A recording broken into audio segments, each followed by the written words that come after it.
I know you said it was a 6-year journey, I think, writing the book. So, and you said it was the hardest one you've ever written. Absolutely. So I was curious if you could just walk me through the beginnings and kind of that process. Yeah, absolutely.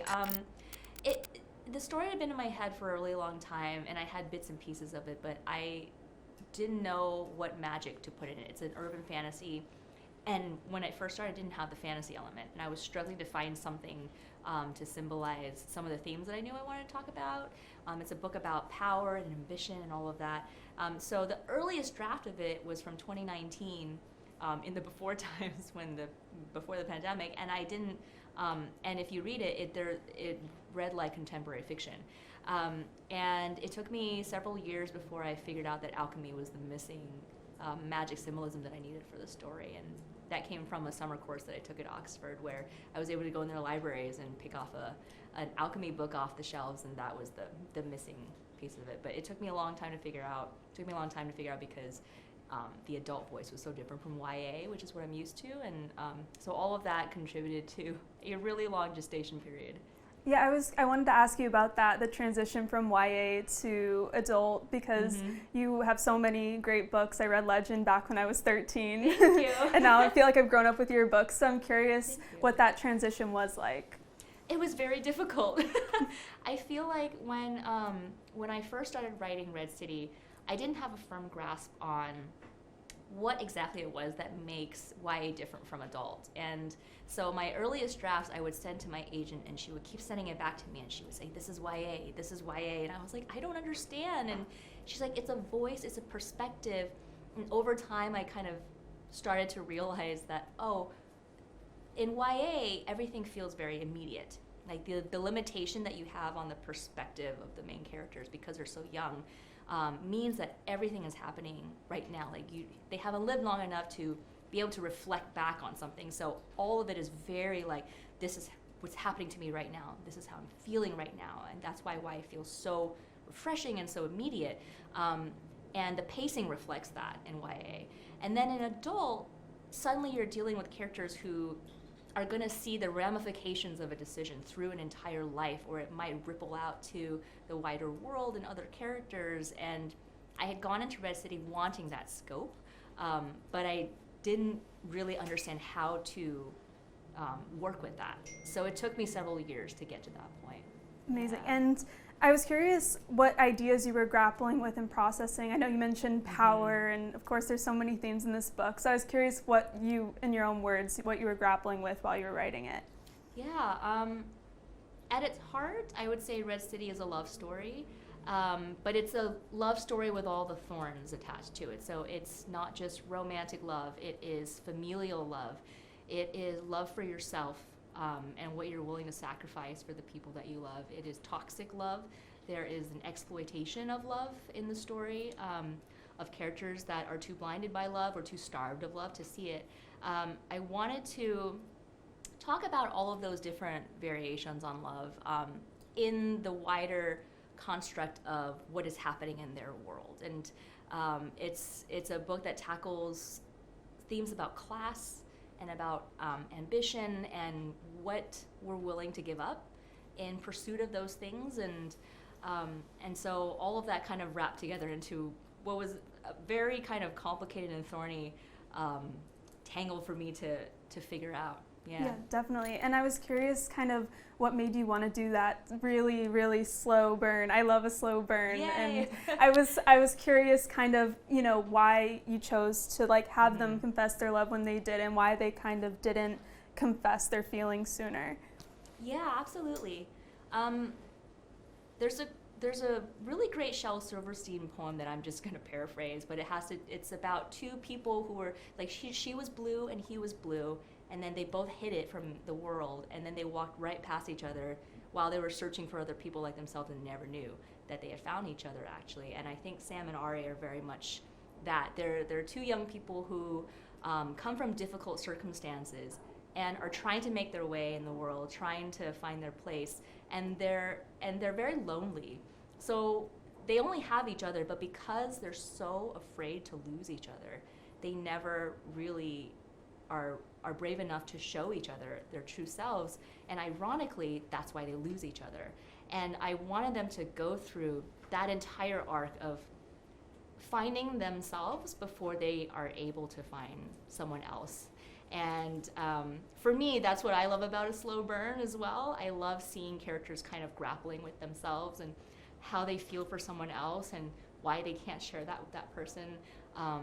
So I hope that when the moment finally, hit for Sam and Ari, that it felt earned. It did, yeah. It was such a good payoff. Oh, and good. I was curious also, what did you love most about writing them together and their dynamic? What do you think that really makes them special? Yeah, I loved putting them together because they're such foils of each other. Sam is a girl who grows up so unseen. Everyone just kind of glances the other way, or she's ignored or forgotten. And Ari is the opposite. He's the guy who walks into a room and everyone's attention just turns, for better or worse. And he doesn't like that particularly. And then Sam hates being invisible. So they've got these kind of opposite strengths, or a weakness, I guess.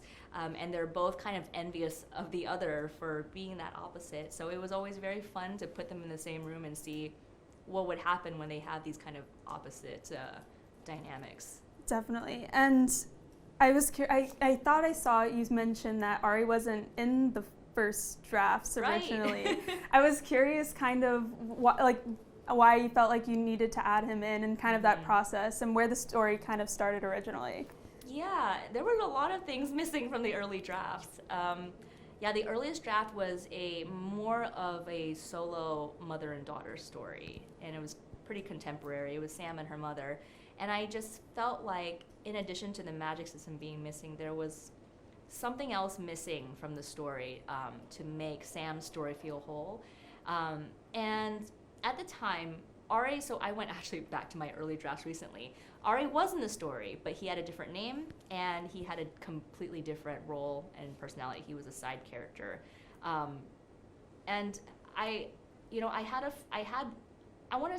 he wasn't quite a friend, but it was a boy who was friendly to me when I was in elementary school and in a new school, and I was very shy. And he just sat next to me, and we never really talked. And then I moved 6 months later. But he was always kind of like, if I was missing a pencil, he would kind of slide someone over or let me borrow a piece of paper or whatever. He was just like a nice kid. And I don't even remember his name, but I think that mental image made me think back when I was trying to figure out what was missing in the story. And I was like, I think Sam needs a friend. I think she needs someone who gets her. And Ari was born. Love that. Yeah, and I love them together and their dynamic. And I was curious also, what kind of draws you to the yearning, yearning trope, I guess, because they both are mega yearners. So I was curious They are. what kind of draws you to that, and kind of how you went about, crafting that and kind of giving that payoff in the end. Yeah, I love a good yearning story. It's just fun watching, because I think it reminds me of myself. If, when you have a crush on someone, or there's someone who really matters to you, and I think everyone can kind of relate. We all have that moment where you're just like, oh my gosh, I just like this person so much, I don't know what to do with myself.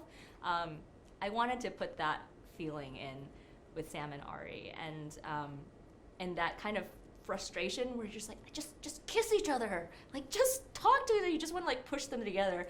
And I loved the kind of the delicious tension of keeping them just far enough away where people were just like, oh. Yeah, definitely. And then at the end, it's okay, we could talk a little bit about the end. We'll put a spoiler warning. Okay for you, yeah. And then of course they're driven apart again. They are. And I was curious if there's anything you can tease about what's next. I know he's headed back for her, and she kind of chose to stay in that world. So I was curious if you could kind of break down the ending and kind of tease what's next. Yeah, absolutely. I'm hard at work on the sequel right now, so I'm in the middle of kind of figuring all of it out with you guys. So in book 2, I was eager, first of all, to take readers out of Angel City and show them kind of the broader world of alchemy that exists out there. So we're headed to London, and Europe to see what their alchemy situation is like. Sam has been recruited over there at the end of the book, and Ari is going to follow her. And I think Ari is... He's over there for, practical reasons, but he's also there mainly because he's worried about Sam. And for good reason. I think Sam is in a situation where she thinks she can handle it, but she is very much going to get in over her head. There will be a return of some characters that we thought maybe hadn't met their end at the end, but perhaps haven't. And I think a couple points of view that hopefully people were searching for in book 1 and didn't get, but they might get it in the second one. So exciting.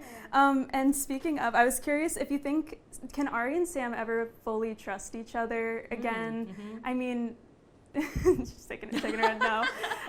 After everything they've been through, I know they're still, I mean, they've confessed their love at this point, Yeah. but can it ever be the same as it was? That is a really good question, and one that I'm going to be kind of exploring in the second book, because they loved each other as kids, and that was kind of the purest point of their love. And even then, they didn't really know each other. You know, they kind of just scratched the surface. So they're actually now kind of starting from scratch, where now they're like, okay, now I know who you are, and we've been through some stuff. So what happens now if we're in the same place at the same time, knowing that we have feelings for each other?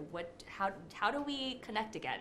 How do we get to know each other? And that is some of the tension that I'm really excited to play with, where it's almost like forced proximity, where, you know, they've got to learn each other again. They've got to figure each other out all over again. They've got to trust each other again. And I think all of that will make for some really fun romantic tension. Definitely, yeah. So exciting. And I'm also curious, how many books do you think you have planned for the series and for their journey? I am always so terrible at this. I think there will be 3. I'm not totally sure, and I never really am sure until I finish, and until I'm closer to the end of book 2, maybe I'll know where it's headed, but I think it'll be 3. Definitely, amazing. And I'm curious also, what do you hope readers kind of take away from at the end of book 1 or Ari and Sam's journey? What kind of feeling do you hope they leave off with? Yeah, I think, first of all, I hope that I hope this for every book, I hope that they had a good time reading it. At the end of the day, I want books to be entertainment. I want them to feel like escapism in a way, even though it's a very dark story. But at the end, I hope that even though I know readers, I will be putting them through the ringer, I hope they kind of leave with a sense of optimism, of thinking that, you know, even if things are bad, even if things are dark, there is somebody out there who sees you and who knows you and is willing to be there for you. And I hope that they feel that way with Sam and Ari, and I hope they want to continue the journey with them. Definitely I do. And I was curious also, I did want to ask, what do you think readers like that know your series, know Legend, know the Young Elites, what do you think they'll really enjoy about this, maybe if they've grown up with the books? I feel like I am constantly putting foils into my books. There's usually 2 characters who have opposite dynamics, and they kind of go at it. And I think readers who enjoyed Legend will see that in Red City, and I hope they enjoy that kind of little callback to Legend. And honestly, I think tonally, Red City is the most similar to the Young Elites. So readers who enjoyed kind of Adelina's descent to the dark side, I hope that they can find the same sort of fascination and story with Sam, who is not quite on the same trajectory as Adelina, but maybe adjacent. Definitely. Yeah. And I did want to ask also, I know a couple years ago there was the adaptation of Legend that was announced. I was curious if there's been any updates on that. I know you were writing the pilot. Yeah. I'm working with a wonderful screenwriter named Lindsay Sturman who worked on Daredevil and Supergirl, and she's so great and has been holding my hand through the whole thing. And honestly, there's not much that I can say for it. I think that a lot of stuff got put on the back burner because of the strikes and all of that, and the pandemic and so on. So, but we will see. I'm hopeful that someday something will be made. Yeah, and I was curious, have you started the screenwriting process? I was curious what the process is like in terms of differences of writing the book versus writing a script. Writing the pilot was incredibly different from writing a novel, and a real learning experience for me, because it's such a different way of telling a story, because the writer in screenwriting is not responsible for what the full creative output is going to look like. You have to write something that gives enough room for the director and actors and cinematographer and everybody else involved to put in what they are doing. Like, so there were descriptions that I was putting in that would really only belong in a novel. You know, you don't need like a paragraph of internal rumination in a screenplay because the actor is going to do that. And meanwhile, I'm taking out stuff that they need to know visually. And so my screenwriter would constantly like, let's remove this half a page where, you know, June is just thinking, and replace it with, tell me, like, what are her hands doing? Like, where is she looking at day? Like, what is happening in the moment? And I had to kind of rewire my thinking for that. Interesting. Yeah. I'm sure I'm really excited. Hopefully there's news on that soon. Thank you. Really want to see that, having read that so long ago. And I was curious also, who do you envision in terms of adaptations? Was there anyone you envisioned as Ari and Sam when you were writing the book? Oh, as Ari and Sam, I am the worst at answering this question because I know the names of so few actors. Honestly, I think Dev Patel would be a great Ari. I am a huge Dev Patel fan. He just has the range and obviously the charm and the looks. I don't know about Sam. I think she would have to be a newcomer.